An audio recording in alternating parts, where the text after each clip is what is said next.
চেষ্টার পরেও ভারতীয়দের রেকর্ড বাংলাদেশকে চাপিয়ে দিতে পারেনি অস্ট্রেলিয়া। ৩৬ রানের সেই লজ্জার রেকর্ড অক্ষতই রইল। তবে স্টার্কদের দাপটে মাত্র ৬৪ রানের লজ্জাজনক দলীয় সংগ্রহের পরে নিজেদের প্রথম ইনিংস শেষ করেছে বাংলাদেশ। ম্যাকাই টেস্টে বাংলাদেশের জন্য সকালটা যেন দুঃস্বপ্নের গল্প।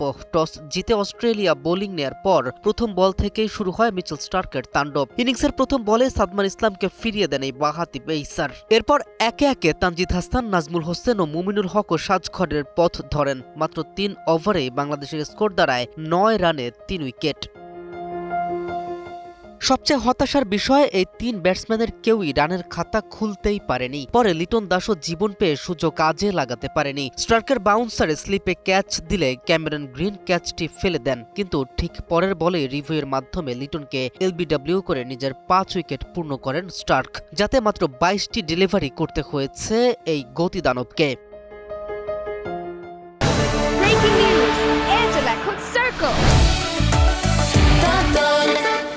প্রথম ঘন্টা শেষ হওয়ার আগেই বাংলাদেশের ৫ ব্যাটসম্যানকে সাজঘরে পাঠান তিনি। মাত্র ১২ রানে ৫ উইকেট হারিয়ে তখন ভয়াবহ এক রেকর্ডের সামনে দাঁড়িয়ে বাংলাদেশ। টেস্ট ইতিহাসের সর্বনিম্ন ২৬ রানে অস্ট্রেলিয়ার বিপক্ষে সর্বনিম্ন ২৭ রান কিংবা নিজেদের সর্বনিম্ন স্কোরের রেকর্ড সবকিছুই তখন হুমকির মুখে।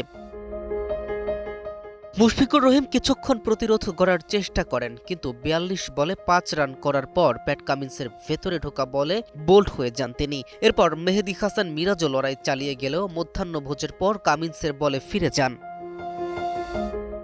শেষ পর্যন্ত বাংলাদেশের ইনিংস থামে মাত্র ৬৪ রানে। দলের হয়ে সর্বোচ্চ আসে একেবারে শেষ উইকেট জুটিতে। শরীফুল ইসলাম ১৯ বলে ১৪ রান করেন, আর তাইজুল ইসলাম ২৬ বলে ১১ রানে অপরাজিত থাকেন। দুজনের ৩৫ বলে ২৫ রানের জুটি হয়ে যায় বাংলাদেশের ইনিংসের সর্বোচ্চ জুটি। অস্ট্রেলিয়ার বোলারদের মধ্যে স্ট্রাক ছিলেন একাই বিধ্বংসী। মাত্র ১০ ওভারে ১২ রান দিয়ে নিয়েছেন ৬ উইকেট।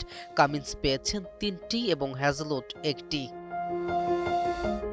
বাংলাদেশের ব্যাটিং বিপর্যয়ের মূল কারণ ছিল নতুন বলের গতি, সুইং, অসমান বাউন্স এবং ব্যাটসম্যানদের ভুল শট নির্বাচন। তবে শেষ দিকে উইকেট কিছুটা ব্যাটিংয়ের জন্য সহজ হয়ে আসে। এখন বাংলাদেশের সামনে বড় চ্যালেঞ্জ অস্ট্রেলিয়ার ব্যাটিং সামলানো এবং ম্যাচে ফিরে আসার পথ খুঁজে বের করা।